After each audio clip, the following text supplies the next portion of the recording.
Welcome back, everybody. I'm glad you guys are joining me today. And as President Trump was heading off to the Fulton County Jail in Georgia as this Biden regime continues to go after its political opponents, the mainstream media could not do their best. They couldn't even hold it together just for a moment to hide their gleefulness over Trump being put in prison, talking about how the prison or the jail that Trump was going to be booked at had stabbings just as recent as the last few months where people died. And you could look on Nicole Wallace's face, the anchor for MSNBC, as she could not hold back her excitement and laughter and happiness that this was happening to President Trump. The media is truly the enemy of the people, and they have been for such a very long time. President Trump was very acute at pointing that out to many millions of Americans and people around the world, and really revealing, lifting that veil over and seeing what they were truly. And here we have another disgusting effort by the mainstream media to celebrate in President Trump's persecution as they continue to go after him every step of the way. This is something that I've talked about for a long time. I remember recording a video way back last year talking about how the left would not be happy until Trump was in prison and how they were just dying for a mugshot of President Trump. And a year later, here we are. A lot of those predictions have come true, unfortunately, because this regime couldn't help itself, couldn't help themselves to go after Trump with everything they have, because he was not supposed to win in 2016. It was supposed to be a coordination for Hillary Clinton. However, the American people showed up in the polls or showed up at the polling stations and pulled a lever for President Trump for something different, something that was not the status quo, and pulled a lever for President Donald Trump. And here we are witnessing the mainstream media just having a delightful day as they just sit there and with their smugness laugh and can't contain it. They have a hard time containing it, their laughter and their joy for President Trump going to prison. So let's go ahead. And before we dive into today's video, don't forget to hit that like, subscribe button. If you're new here, thanks for joining me. Allow me to share some info with you.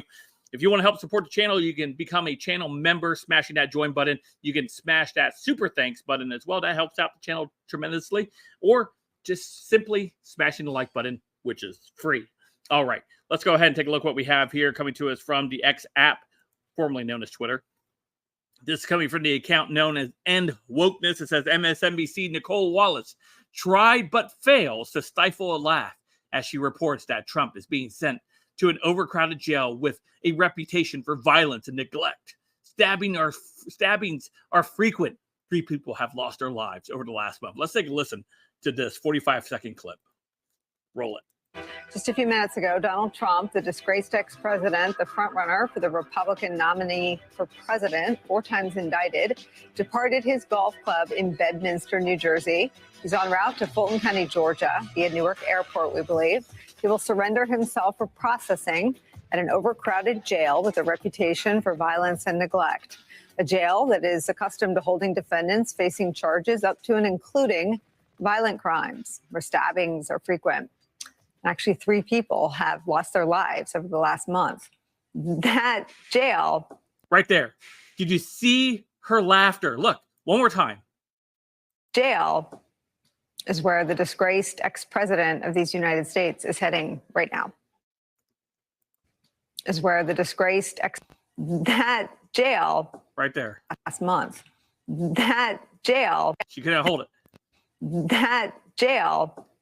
So disgraceful. These people are sick. These people are infected with such a virus.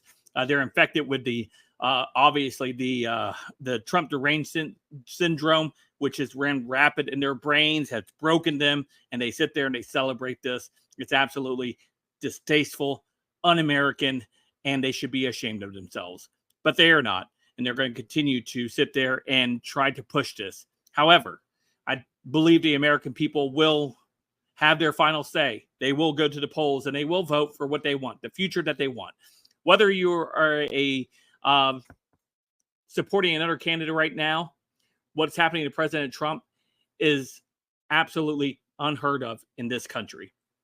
And we should definitely be worried about that moving forward. Anyway, let me know what you guys think in the comments down below. Of course, you guys can follow me on all my social media, including Odysee, Gab, and Twitter, which is now X. Don't forget to hit that like, subscribe button. And until next time, I'll see you guys later. Have a great day.